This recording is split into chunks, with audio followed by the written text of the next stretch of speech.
A 26-year-old American woman has been shot dead by the IDF in the occupied West Bank. Aysenur Ezgi, who is a dual citizen of the US and Turkey, was taking part in a campaign to protect farmers from Israeli settler violence when she was shot in the head. The governor of Nablus, near where Ezgi was killed, has given this statement.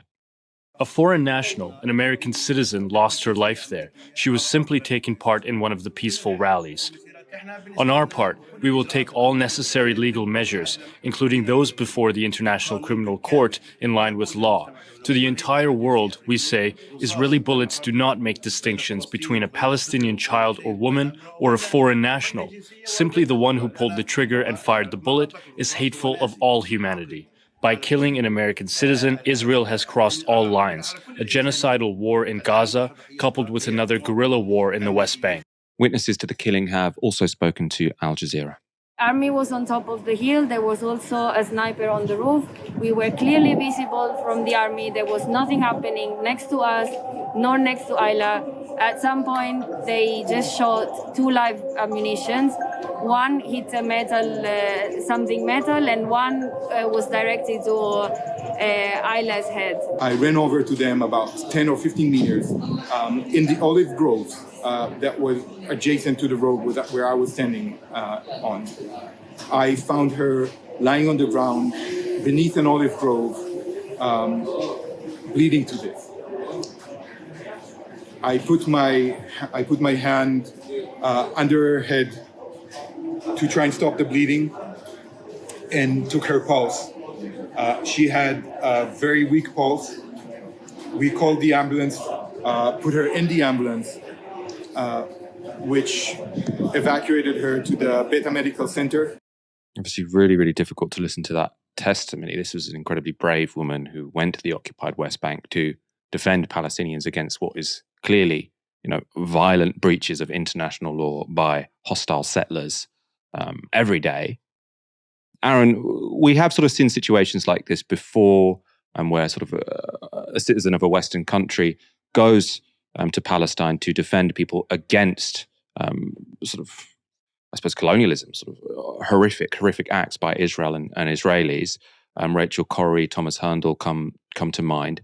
These have often been sort of real moments where the spotlight is put on Israel because, obviously it's easy for the world to ignore when a Palestinian gets killed, but when it's a British or an American citizen, people sometimes wake up.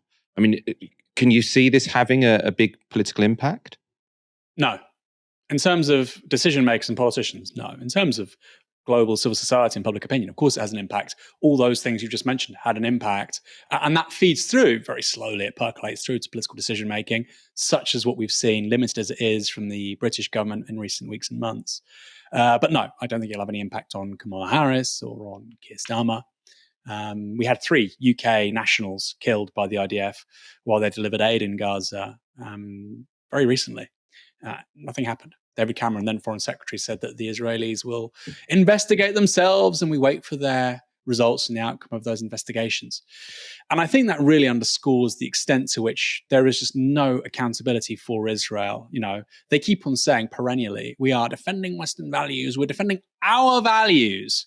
Well, if the British government killed 3 Israelis just willy-nilly, I somehow suspect that Netanyahu wouldn't just say, you know what, guys, investigate yourselves. But for some reason, the UK and the US allow this to keep on happening. And also, by the way, religious leaders too. We don't hear enough of it. The Archbishop of Canterbury last year refused to meet a clergyman from Palestine. The behavior of certain, not all of course, but certain Israelis towards Christian pilgrims in the Holy Land is very well documented, being spat on, being called names, being assaulted. Often by ultra-Orthodox Jewish Israelis. Yet the Archbishop of Canterbury wouldn't meet a Palestinian clergyman. So, no, I don't think so. And of course, you do see that feed into anti-Semitic conspiracy theories. Well, how come Israel is just held to this extraordinary or rather, how does Israel escape any scrutiny? Why is it treated so differently to every country on earth? I mean, I wouldn't ask that question I would say, look, this really highlights how, particularly with regards to the US, this really shows how much it serves US foreign policy interests in West Asia, such that even when their own people are killed there, the US government doesn't say or do anything. But it is a very unique relationship. Very few countries can get away with this kind of behavior. Israel's one of them.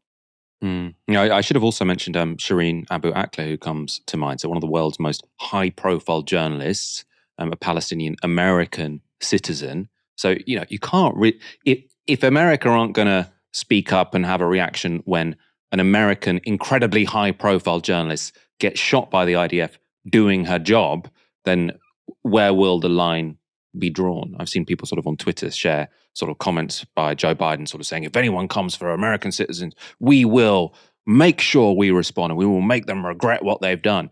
Well, when it's Israel killing Americans, they just turn a blind eye. I'm sure you'll see sort of press conferences this weekend where they say, we're encouraging Israel to investigate this. They're not going to investigate it themselves. They're not going to hold Israel accountable in any way whatsoever. So we Americans, we really care about our citizens unless it's the Israelis killing them.